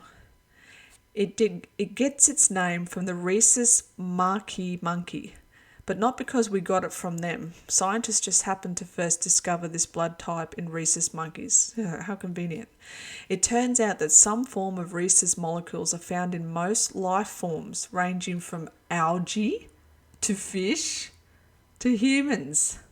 Even a few kind of bacteria have the RH molecules.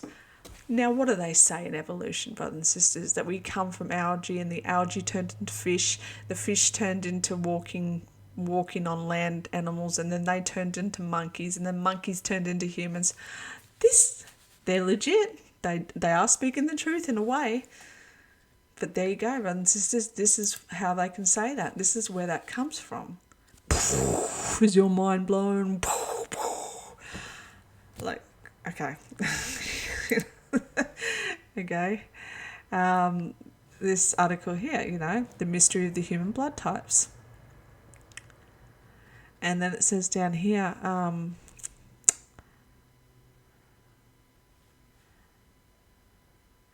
everyone's heard of the A and B and AB and O blood types.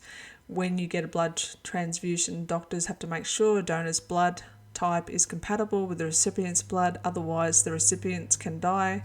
The ABO blood group, as the blood types are collectively known, are ancient. Humans and all the other apes share this trait, inheriting these blood types from a common ancestor at least 20 million years ago, and maybe even earlier, claims a new study published online today in the Proceedings of the National Academy of Sciences. But why are humans and apes have these blood types is still a scientific mystery. Well, I just solved that. Kaboom! Drop the mic. So, anyway, I'm going to leave that study with that, brothers and sisters. I hope, this opens your eyes a little bit more and to know we're not living in the world that they've told us. It's all... Oh, that's right. There is one more thing I wanted to show you, wasn't it? That was that video about the sun. 2 seconds. Okay, I found this video. So it goes for about 10 minutes, but I might skip a little bit at the beginning from it. But I'm going to finish up with this, brothers and sisters. So I hope this video has blessed you. And I hope you can see that, our eyes have been opened now. And I hope you've got eyes to see and ears to hear, because this stuff is incredible. It's not scary. It's wonderful. It is so wonderful that veil's being ripped open and falling down.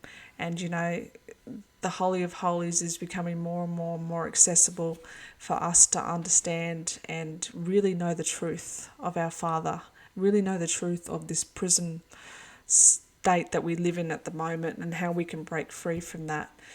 So let's check out this video.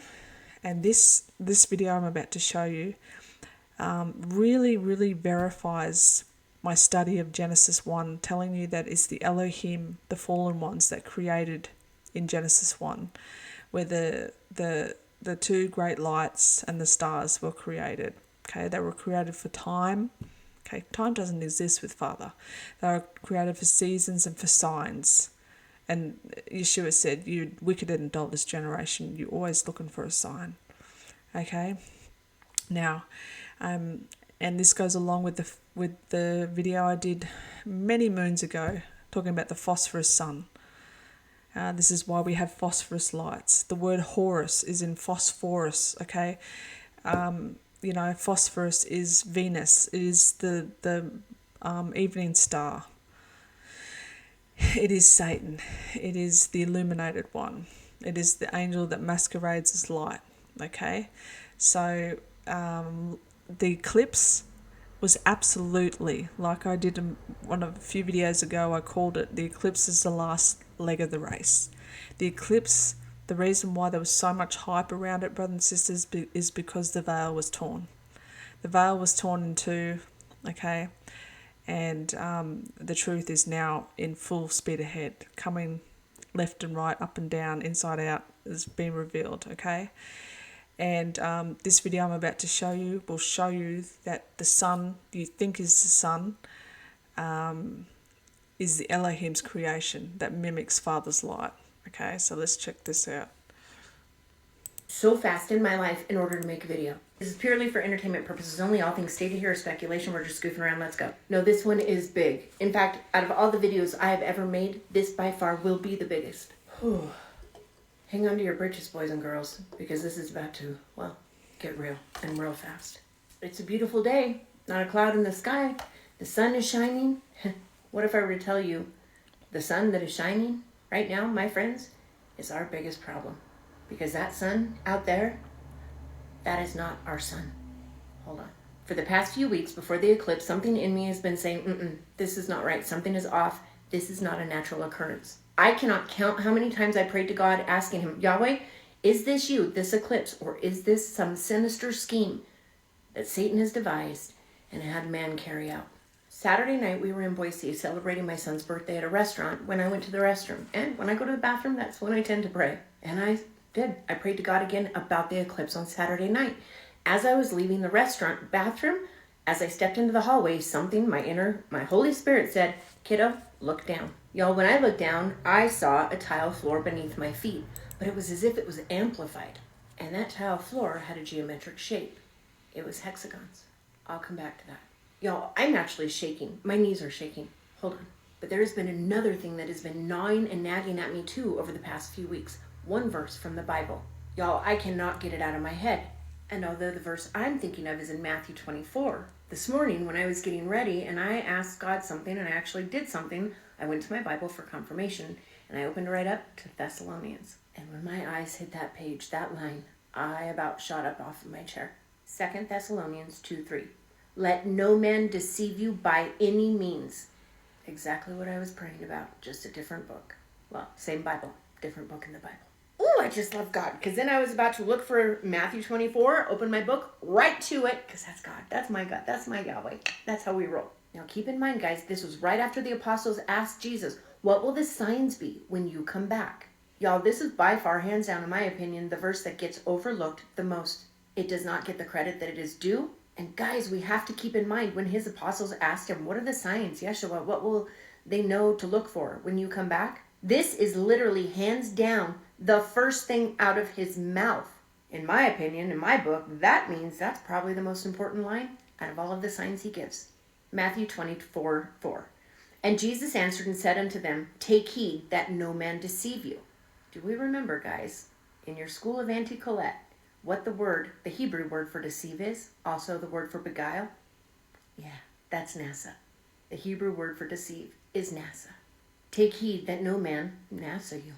Guys, NASA is a farce. There is a firmament above us, an impenetrable dome that separates the waters above from the waters below. There is no getting out, there is no getting in. And if somebody manages, like Elon Musk has been trying for so long, trust and believe that man is a genius. He knows what's above that firmament. He knows there's a firmament there. If somebody was ever successful in penetrating that firmament, we would be flooded. And the sun and the moon are firmly placed in the firmament. But my friends, that sun outside of my window and yours, I hate to tell you, that sun is not our sun. As lightning cometh out of the east and shineth even to the west, so shall also the coming of the Son of Man be. For wheresoever the carcass is, there will the eagles be gathered together. Immediately after the tribulation of those days shall the sun be darkened, and the moon shall not give her light, and the stars shall fall from great heights, from heaven, and the powers of heaven shall be shaken. Y'all, do you realize when the eclipse occurred, it went immediately through Eagle Pass Landing in Texas, where the eagles gather? The sun shall be darkened, and the moon will not give its light. We saw some very cryptic, eerie, and sinister videos since the eclipse, during the eclipse, that people had taken. And one of them, my friends, it gave me more than shivers. It gave me answers that I've been so desperately looking for. What if I were to tell you that that artificial sun that is right there, that you're seeing out your window, is hiding something behind it? Did you see my video during the eclipse day where I got onto my sky view and I was really confused because according to sky view, the moon itself was behind the sun just after the eclipse. Make that make sense. Here, look. Because especially on an eclipse day, the math here, my friends, just is not mathing. You have the sun, the moon, and what they're trying to tell us is Mercury. But y'all, I have been using Skyview for years, maybe a decade. I don't know, and I can tell you one thing's for sure. Mercury, because I'm a Gemini, it's always been, but no longer is, always red. Red in the Skyview app, not this almost black. My friends, what you're seeing here is the artificial sun, the moon, and our sun, which is the black sun right now. And our sun that is being hidden by this artificial sun is still stuck in the eclipse. As you can see, the moon is in front of the sun. Y'all, we are in the 3 days of darkness. We just don't know it because, well, we have been NASA'd by man, deceived. That artificial sun that is giving off, well, what we all just assume was sunlight is hiding the truth of 3 days of darkness that we are now and currently in. Because that sun, our real sun, is still stuck in an eclipse. Our sun is black as sackcloth, and our moon is not giving its light. And that sun that you're looking at today isn't our sun at all. So I kept seeing these geometric signs, these hexagons. And even this morning, when I got this discernment about our sun, I was in the shower. I said, Abba, what is it? What am I feeling? Something is off. He said, my child, look down. And I did again. And there it was, my round metal shower drain with squares all around it, much like the hexagon pattern I saw in the hall. I went outside and I took a video of my sun, our sun, your sun. That's not our sun. I took a video of that globe up there that's burning bright. The imposter that is not our real sun. And y'all, when I tell you, I'm shook. No, I'm shook. But before I show you that, I want to show you this video from the eclipse, the one that gave me the answers I needed. The one that left everybody, I'm assuming especially the person taking the video, completely in shock, awe, and utterly confused. This was directly during the eclipse, and the moon is now moving away. Guys, it is vital you watch what the moon does here.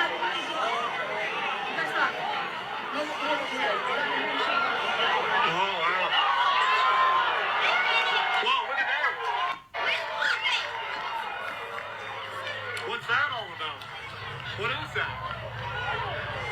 Yeah, what is that? That's right, you guys just saw that with your own eyes. Directly after the total eclipse, that moon, or whatever it was, moved away from the sun and slid behind it. Y'all, it wrapped around and slid behind it. It was like the moon had social anxiety. The attention, all the attention from the eclipse for the moon was just too much. And he's like, peace out, I'm dipping behind you. Which would explain why my sky view showed the sun in front of the moon after the eclipse. That is the artificial sun. Guys, this morning I woke up with the strongest discernment. Something about the sun is not real. So I went out and I took a video. I prayed, and like I said, I went to the Bible, but I was running late for an appointment. As I was there, I'm like, oh, I need to check out my videos. Oh, guys, what I found, I'm shook. I'm so glad I took screenshots of the video. This is my backyard. Here's the sun, and here's that ominous globe that we always get when we do videos, which is literally just a reflection of the sun that floats around, but it's a reflection of the exact sun. Imagine my shock and surprise when I zoomed in on it and I found this. Yeah, those are some whole ass geometric patterns. That is the reflection of that sun. As I was getting my nails done, I asked my niece, I'm going to zip back out and take some more pictures of the sun. Do you mind? She said, no, I'm curious now too. Check it out. Bible prophecies are unfolding right before our eyes. The sun is black as sackcloth. The moon is not giving its light. We are still in a form of an eclipse. They don't want us to know because CERN harnesses the powers of the eclipse to open the key to the bottomless pit, to open the portal. NASA's mission, the APEP mission, during the eclipse to shoot a rocket, into the sun. Okay, APEP is the enemy of the sun disk, and his mission, his job is to, devour the sun. What a very strange, ominous name for a mission for NASA. It's all making sense. Here's one of the pictures I got of the sun and the sun glare. That is the sun's reflection. Okay, and that I discovered something even more eerie. Not only is its reflection got those geometric shapes in it, so does the sun. Look close. I tinked around with the contrast and the brightness to show you, but look guys, even the ray itself has these geometric shapes in it. But look, the entire sun is made up of them. Here's a closer, better view of it. You guys, that's what they're trying to make us believe is our sun. That is a whole ass artificial sun, and check out its reflection again. I put my eclipse glasses over my camera and took a video. Guys, watch this. Boom, it literally focuses in on these geometric shapes. Guys, this isn't one of those freak once-in-a-lifetime sightings where you might think, hey, is this a filter? Is she tricking us or not? No, I would truly tell you, go out and look for yourself.